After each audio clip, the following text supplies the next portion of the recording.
नमस्कार दोस्तों, मैं आपका दोस्त संजय सिंह अपने कॉन्सेप्ट क्लासेस में आप सभी का स्वागत करता हूं। आज का जो हमारा लेक्चर रहने वाला है protection against arrest and detention को लेकर रहने वाला है। इस लेक्चर में हम समझेंगे कि एक्चुअल में प्रोटेक्शन क्या है, उसके अगेंस्ट यानी कि किसके अगेंस्ट ये प्रोटेक्शन दी जा रही है, डिटेंशन का मतलब क्या है।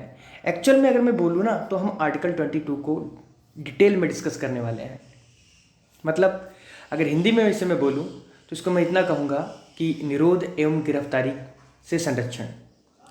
आर्टिकल जो 22 है वो ये कहता है कि अनुच्छेद अगर जो आर्टिकल 22 है जिसको अनुच्छेद 22 बोलेंगे, किसी व्यक्ति को गिरफ्तारी एवं निरोध से संरक्षण प्रदान करता है। मतलब कहने का मतलब यहाँ पर यह है कि article 22 grants the protection to a person who are arrested और डिटेन्ड। कहने का मतलब यहाँ पर यह है कि किसी व्यक्ति को गिरफ्तार क्यों किया जा रहा है, वो ये अधिकार इस आर्टिकल के थ्रू पूछ सकता है कि आखिरकार मुझे क्यों गिरफ्तार कर रहे हो, मेरा अपराध क्या है, मुझे ये बताइए। Simple. Detention is of two type. मैं अगर नेमली में बोलूँ, एक होता है पुनिटेटिव, दूसरा होता है प्रिवेंटेटिव।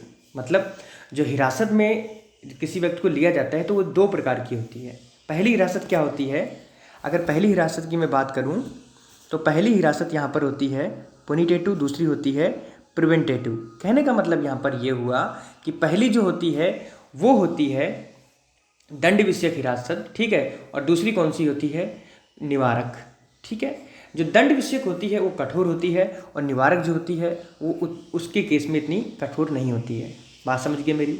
उसके बाद ये होता है कि जो punitive detention is a punish to a person, यानी कि एक जो यानी कि हिरासत में लेने वाली जो यानी कि जो हिरासत में लेने वाली जो दंड प्रक्रिया है, किसी व्यक्ति को दंड देती है जिसने अपराध किया हो और स्वीकार कर लिया हो अदालत में कि मैं दोषी हूँ, ठीक है, और ये सभी उस पर ये प्रावधान लगते हैं। समझो बातों को। Punitive detention is to punish the person of an offense committed by him, मतलब कोई अपराध उसके द्वारा किया गया है, ठीक है, आफ्टर ट्रायल, कि स्वीकार कर लिया उसने। ट्रायल कहाँ पर, जब उसे हमने कोर्ट में पेश किया और कोर्ट में उसने स्वीकार किया कि हाँ ये अपराध मैंने किया है, उसको यानी कि दंड मिलेगा उसके अनुसार, ठीक है, जो सज़ा बोली जाएगी। या मतलब बहुत से लोगों को मृत्युदंड मिलता है, कैसा कोई बहुत ही तगड़ा केस कर डालते हैं, ठीक है। बहुत से लोगों को मतलब उम्र कैद हो जाती है, कुछ लोगों को 20 साल की सज़ा, कुछ लोगों को 40 साल की सज़ा होती है, किसी को उम्र कैद की सज़ा हो जाती है। ये सभी प्रावधान है, किसी को 5 साल की सज़ा, किसी को साल भर की सज़ा, ये सब अलग अलग प्रावधान है। बात समझ गए हैं मेरी। जो निवारक है वो यानी कि हिरासत, यानी कि दूसरा क्या है, preventative detention on the other hand, यानी कि जो प्रिवेंटेटिव डिटेंशन है वो दूसरे हाथ तरफ, यानी कि दूसरी तरफ से अगर देखा जाए, इसका मतलब खाली ये है कि पर्सन को without trial and conviction by a court, यानी कि किसी यानी कि विदाउट ट्रायल, कोई भी ट्रायल यानी कि कोर्ट के अंदर उसे ले जाया नहीं जाएगा। बस इतना उसे ये बोल दिया जाएगा कि आप को भविष्य में कोई भी यानी कि आप कोई गंदा काम ना कर बैठे, इसलिए आपको बचाया जाता है, ठीक है। पहली बात तो ये, ठीक है। तो अदालत में पहला जो था उसको यानी कि दोषी ठहराया जा चुका है, ये पहला। दूसरा क्या कहता है कि अगर जो निवारक है, निवारक मतलब मैंने दो प्रकार के दंड बताए आपको, दंड विषयक और यानी कि एक दूसरा है निवारक। तो निवारक में मैंने बताया कि हिरासत में उस व्यक्ति को लिया जाएगा जिससे कि यानी कि जिसे बिना सुनवाई अदालत में दोषी ठहराया जाए। मतलब अदालत में दोषी नहीं ठहराया गया है, लेकिन इसका उद्देश्य ये रहता है कि यानी कि वो व्यक्ति पिछले अपराध पर दंडित यानी कि उसे नहीं किया जाएगा, लेकिन भविष्य में कोई ऐसा अपराध ना करे उसकी उसे चेतावनी दी जाती है और उसे हिरासत में ले लिया जाता है। सपोज करो बहुत से लोग ऐसे होते हैं कि बम वगैरह जो है उस पर यानी कि पहले से एक मतलब यानी कि कुछ लोग इतने तगड़े केसी यानी कैदी निकलते हैं कि मैं कुछ बोल ही नहीं सकता, तो बोल रहा है it's a purpose is not to punish a person, यानी कि इसका पर्पज ये नहीं है कि पर्पज किसी व्यक्ति को पनिश किया जाए पास्ट ऑफेंस, मतलब जो पिछला उसने केस कर डाला है कोई भी, यानी कि इसकी सज़ा भोग चुका है। लेकिन इसका मतलब यहाँ पर यह है कि टू प्रिवेंट, इसका मतलब यहाँ पर यह है कि टू प्रिवेंट, ठीक है, prevent him from the committing an offence in near future, यानी कि भविष्य में कोई ऐसा अपराध ना करे। 10 preventative detention is only precautionary measure and based on the यानी कि सस्पिशंस। कहने का मतलब यहाँ पर यह है कि इसमें यह होता है कि जो यानी कि जो दोषी होता है जिसको हिरासत में लिया गया है उसको ये बोल दिया जाता है कि आप कोई भविष्य में अपराध ना करें और ना ही अपराध यानी कि आप करने की कुछ सोचें। उसको चेतावनी दे दी जाती है और इस तरह उसको कह दिया जाता है कि शक के आधार पर उसे यानी कि इसको अंदर ले लिया जाता है, ठीक है। मतलब शक, उसको शक हो जाता है कि ये कुछ अपराध कर सकता है। जैसे मान लो कहीं पर मुख्यमंत्री या प्रधानमंत्री आने वाले हैं, पता लग जाए कि फला व्यक्ति बॉम्ब लगाने वाला है और प्रधानमंत्री को या मुख्यमंत्री को उड़ाने वाला है, सिंपल। तो उस केस में वहाँ की जो पुलिस है या वहाँ की जो सीबीआई है उसको क्या करेगी, अरेस्ट करेगी। वहाँ पे जो भी आर्म फोर्स है या मतलब जो भी एनीवे जो भी सिक्योरिटी फोर्स है, ठीक है। ये बात समझ में आ गई। अगले चलते हैं। अगला क्या बोलता है, आर्टिकल 22 ये कहता है कि जो आर्टिकल 22 है उसे दो भागों में बांटा गया है। पहला भाग ये कहता है, ठीक है, आर्टिकल 2 को दो भागों में बांटा गया है। पहला भाग ये कहता है कि deal with the cases of the ordinary law, ठीक है। जो पहला भाग है उसे यानी कि साधारण कानूनी मामलों में संबंधित किया गया, जबकि दूसरा जो है निवारक हिरासत मामलों से संबंधित है। मतलब second part deal with the cases of the preventative detention, ठीक है। बात समझ गए मेरी। अब एक एक पार्ट के बारे में बात करेंगे कि आखिरकार किसके बारे में हम लोग बात करें। तो ए पार्ट ये बोलता है कि first part of the article 22 यानी आर्टिकल 22 को बहुत यानी कि दो पार्ट में डिवाइड किया गया है और उन पार्ट्स के भी सब पार्ट्स हैं। मतलब ए को यानी कि यहाँ पर 4 कैटेगरी में डिवाइड किया गया है, जिसको हिंदी में बोले आखंड। आखंड को दो प्रकार से डिवाइड किया गया है। तो first part of the article 22 confers the following rights on a person who is arrested और detained under an ordinary law. कहने का मतलब यहाँ पर यह है कि अनुच्छेद 22 जो उसका पहला जो भाग है, जो पहला भाग है, ठीक है, जो अनुच्छेद 22 का पहला भाग जिसको ए पार्ट बोलेंगे, उसमें क्या बोलता है कि जिसे व्यक्ति साधारण कानूनी तहत हिरासत में लिया गया है उसे निम्नलिखित यानी कि अधिकार उपलब्ध कराए जाते हैं। कहने का मतलब यह गिरफ्तार करने के आधार पर सूचना देने का अधिकार, मतलब उसको यानी कि गिरफ्तार किया जाएगा, ठीक है। It is right to inform of the on the ground of the arrest, यानी कि उस व्यक्ति को ये बता दिया जाएगा कि हम तुम्हें क्यों गिरफ्तार कर रहे हैं। उसको इन्फॉर्मेशन मिल जाएगी कि तुम ये कांड करने वाले थे, इसलिए हम ये कांड करने से पहले ही तुम्हें गिरफ्तार कर रहे हैं। पहली बात तो ये, ठीक है। Right to consult and be defend by a legal practitioner, कहने का मतलब यहाँ पर यह है कि अगर विधि विषय से परामर्श यानी कि और प्रतीक्षा कराने का अधिकार होता है। मतलब उसको यानी कि वो जो व्यक्ति है जो यानी कि जिसको पकड़ा गया है उसको ये अधिकार होता है, वो क्या कर सकता है, उसको राइट है, अधिकार है टू कंसल्ट करने का और डिफेंड करने का कि आखिरकार मुझे क्यों गिरफ्तार कर रहे हो। अगर वो सही है तो उसे मतलब यानी कि लीगल तौर पर उसे छोड़ दिया जाएगा। तो लीगल प्रैक्टिशनर मतलब लीगल प्रैक्टिशनर का मतलब जैसे अधिवक्ता लोग जो होते हैं वो इस कैटेगरी में आ जाते हैं। बात समझ रहे हैं।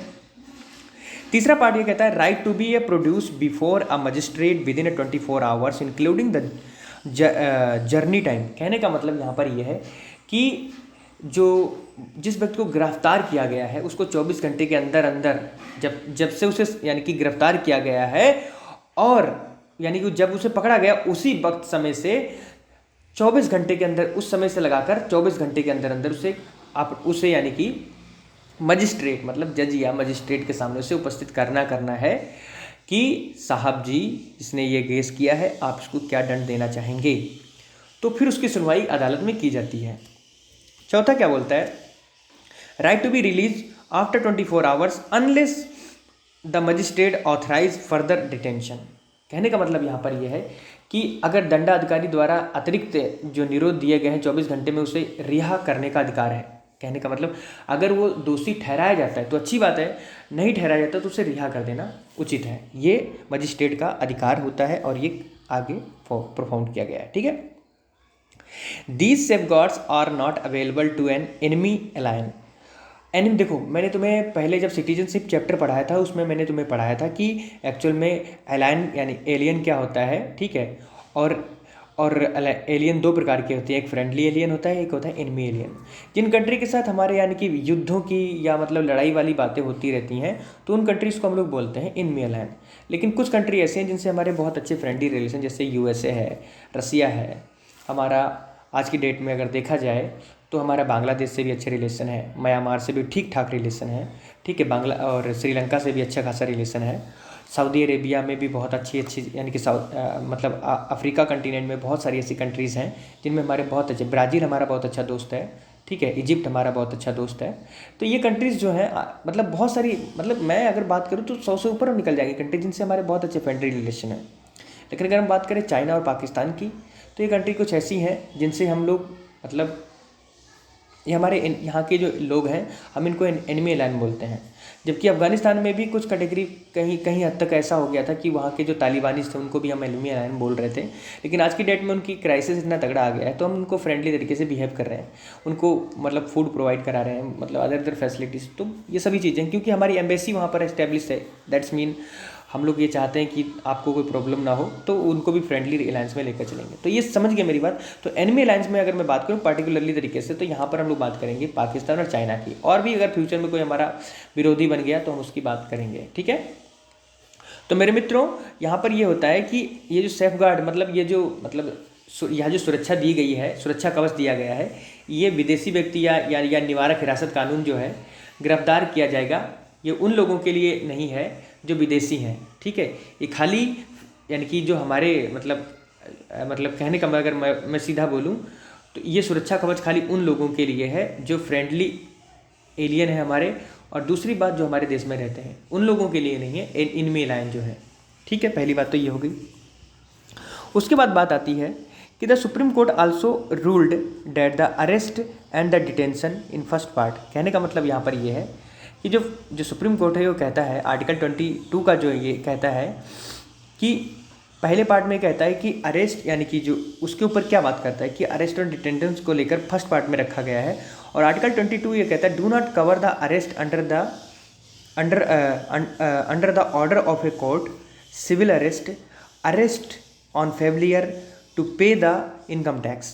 कहने का मतलब यहाँ पर यह है कि उच्चतम न्यायालय ने यह व्यवस्था जो भी दी है अनुच्छेद 22 के अनुसार, उसमें प्रथम भाग में अगर मैं देखूं गिरफ्तारी और निरोध, जिसमें यानी कि न्यायालय के आदेश के अंतर्गत गिरफ्तारी, जन अधिकारी गिरफ्तार, आयकर ना देने की गिरफ्तारी पर एवं विदेश में पकड़े जाने पर जो लागू नहीं होता है, ठीक है, इन सभी पर लागू नहीं होता। मतलब बहुत से लोग टाइमली इनकम टैक्स नहीं दे पाते हैं तो उन पर मतलब इस तरीके से नहीं होता है, उनको गिरफ्तार किया जाता है लेकिन इतनी जल्दी नहीं हो जाता है। इसका प्रयोग केवल आपराधिक क्रियाओं या सरकारी यानी कि प्राकृतिक एवं कुछ यानी कि प्रतिकूल सार्वजनिक हितों पर ही हो सकता है। मैं अगर बात करूं मतलब आपको लगे कि कुछ ऐसा अनहोना हो सकता है तो उसके लिए ये प्रक्रिया पार्ट ए में रखी गई है। अब बात करते हैं पार्ट बी की।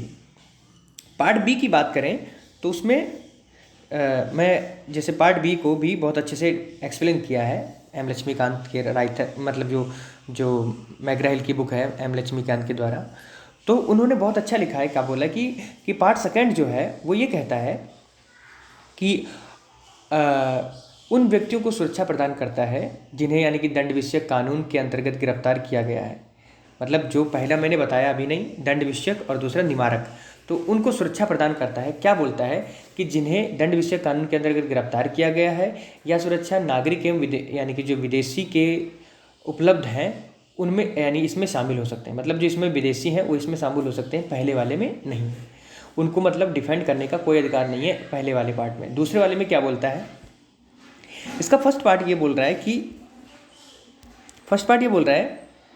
कि detention of a person can not exceed 3 months unless advisory board report the sufficient causes for the extended detention or the board is not consist of the judge or a high court। कहने का मतलब यहाँ पर यह है कि व्यक्ति की हिरासत 3 माह से ज़्यादा नहीं बढ़ाई जा सकती। पहली बात तो ये। दूसरी बात ये बोल रहा है कि जब तक कि सलाहकार बोर्ड के बारे में उचित कारण ना बताए, यानी कि जिसको यानी कि सलाहकार जो उसने लिया है, कंसल्टेंट लिया है, तो उच्च न्यायालय के न्यायाधीश यानी कि जो बोर्ड में उच्च न्यायालय के न्यायाधीश होंगे, मतलब यानी कि जो वहाँ पर यानी कि सलाहकार है जिस बोर्ड के सामने से प्रस्तुत किया गया है। मैं अगर बात करूँ यानी कि पार्टिकुलरली तरीके से, तो बोर्ड यानी कि बोर्ड में उच्च न्यायालय के जो न्यायाधीश अधिकतर वो हो सकते हैं, तो 3 माह से ज़्यादा उनकी यानी कि ये अवधि ना बढ़ाई जाए। दूसरा क्या बोलता है, लेता हूँ अगला पेज। दूसरा ये बोलता है कि the ground of the detention should be communicated to detain, however the facts consider to be against the public inter need not to be disclosed. कहने का मतलब यहाँ पर ये है कि निरोध का जो आधार है संबंधित व्यक्ति को बताया जाना चाहिए कि तुमको क्यों गिरफ्तार किया गया है। हालांकि जो सार्वजनिक मैं अगर बात करूं हितों के विरुद्ध में, तो इसे बताना आवश्यक नहीं है। जैसे सार्वजनिक जो हित है, जहाँ पर मान लो मैंने बताया कहीं पर बम विस्फोट हो रहा है तो होने वाला है, या मतलब बहुत बड़ा विद्रोह होने वाला है, तो वहाँ पर उन लोगों को गिरफ्तार कर लेना चाहिए, बताना भी नहीं चाहिए क्यों गिरफ्तार किया गया। जब वो चीज़ें बिल्कुल ढीली पड़ जाएँ तब बताना चाहिए कि हमने तुम्हें क्यों गिरफ्तार किया था मिस्टर, ठीक है। थर्ड पार्ट ये बोलता है कि detenu should be afforded an opportunity to make a representation against the detention order. Article 22 also authorizes the parliament prescribe. मेरी बात को ध्यान से सुनना। निरोध वाले व्यक्ति को यह अधिकार है कि वह निरोध के आदेश के विरुद्ध अपना प्रतिवेदन कर सके। मतलब उसको ये अधिकार है कि अपने आप को रिप्रेजेंट कर सके कि क्यों उसे डिटेंट किया गया। अब बात करते हैं आर्टिकल जो 22 है, यानी कि संसद को भी यह बताता है, यानी कि बताने के लिए अधिकृत करता है कि, अगला पेज ले लेता हूँ फिर बताता हूँ। अधिकृत करता है कि the circumstances and the classes of the cases which a person can be detained for a more than 3 months under the preventive detention law without the obtaining the opinion of the advisory board. मेरी बात को ध्यान से सुनना कि परिस्थितियों के अधीन और किस वर्ग या वर्गों के मामलों में किसी व्यक्ति को निवारक, निरोध या उपबंध करने वाली किसी भी विधि के अधीन 3 मास से अधिक, ठीक है, अवधि के लिए सलाहकार बोर्ड राय प्राप्त करना विरुद्ध नहीं किया जा सकता। मतलब मैं इस सिंपल बात को लूँ कि मैं पेन ले लेता हूँ पहले, 1 minute. The circumstances and the classes of a cases in which the person can be detained for a more than 3 months under the preventive detention the law without obtaining the opinion of the advisory board। आप बिना किसी को 3 महीने से ऊपर की सज़ा बिना अपने आप नहीं दे सकते जब तक आप उसको किसी मजिस्ट्रेट के सामने या सलाहकार के सामने उपस्थित नहीं करेंगे। पहली बात। दूसरी बात ये बोलती है the maximum period for which a person can be detained in any classes of a cases under the preventive detention। कहने का मतलब यहाँ पर ये है कि किसी वर्ग या वर्गों के मामलों में कितनी भी अधिकतम अवधि के लिए किसी व्यक्ति को निवारक, निरोध या उपबंध करने वाली किसी विधि के अधीन विरुद्ध किया जा सकेगा। मेरा कहने का मतलब यहाँ पर यह है कि आपने किसी टाइम पीरियड के लिए किसी को यानी कि क्या कर दिया, सज़ा दी है, तो the maximum period for a which person can be detained, किसी यानी कि ज़्यादा से ज़्यादा समय के लिए किसी को डिटेंड कर दिया गया है इन एनी क्लासेस, कोई किसी भी वर्ग का है वो, किसी भी यानी किसी केस के अंडर, तो प्रिवेंटिव डिटेंशन जो है ना लॉ के अंडर होनी चाहिए। मतलब आप गैर कानूनी काम नहीं कर सकते, ये बात है यहाँ पर, ठीक है। सी पार्ट क्या बोलता है कि the procedure to be followed by an advisory board in an inquiry. कहने का मतलब यहाँ पर ये है कि जो जांच में जो सलाहकार बोर्ड द्वारा अनुसरण की जाने वाली प्रक्रिया है उसको, यानी कि यहाँ पर कहने का मतलब यहाँ पर ये है कि the procedure to be followed by an advisory board in an inquiry. कहने का मतलब यहाँ पर ये है कि जो जांच में बोर्ड द्वारा जो सलाहकार हैं उनका अनुसरण करने वाली जो प्रक्रिया है उसको फॉलो करना ही चाहिए। उसके बाद एक बहुत बड़ा अमेंडमेंट आता है जिसको मैं बहुत बार बता चुका हूँ, अब फिर से बता देता हूँ। उसका बहुत बड़ा योगदान है इस केस में, देखिए समझिए, और उससे जो क्वेश्चन निकले कोशिश करो कि उसे हल कर सको, ठीक है। तो बात करते हैं उसके बारे में कि एक मिनट में पेन ले लेता हूँ। The 44th amendment act of 1978, ठीक है, मतलब 1978 का act has reduced to period of the detention without the obtaining the opinion of an advisory board from 3 months to 2 months.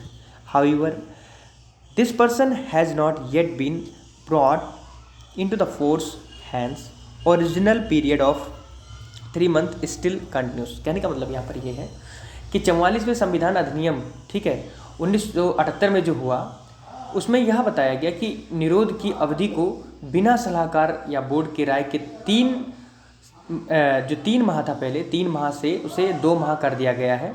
हालांकि यह व्यवस्था अब जो प्रयोग में नहीं आई है, जबकि निरोध की मूल अवधि 3 माह की अवधि जारी है। मतलब अभी भी, यानी कि देखो जो 44वां यानी कि अमेंडमेंट था, उसमें ये बोल दिया गया कि 3 महीने तक जो आप डिटेन कर सकते थे किसी पर्सन को, अब वो नहीं है, 2 महीने तक होना चाहिए। लेकिन फिर भी अभी भी वही जारी है 2 महीने वाला 3 महीने वाला। ठीक है, तो ये बातें सारी मैं समझा रहा था। उसके बाद में अब होता है कि संविधान जो है, अगले बारे में अगले पेज पर आता हूँ मैं।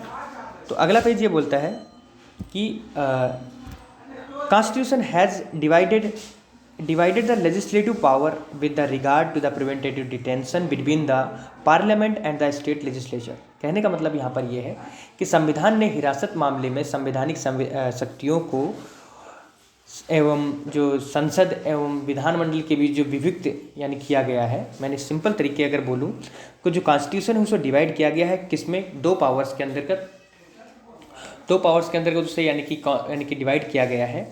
तो वो कौन सी पावर है? पहली पावर है हमारी लेजिस्लेटिव पावर, दूसरी यानी कि हमारी है स्टेट लेजिस्लेचर, पार्लियामेंट यानी कि पार्लियामेंट के अंदर और दूसरा स्टेट लेजिस्लेचर के बीच में, यानी कि उसे डिटेन किया गया है। बात समझ में आ गई। अब अगला क्या है, पार्लियामेंट जो है उसको कुछ एक्सक्लूसिव यानी कि जो अथॉरिटीज़ हैं क्या करने के लिए, क्या बनाने के लिए, लॉ बनाने के लिए। तो लॉ बना रहे हैं हम लोग, law to make the law of the preventative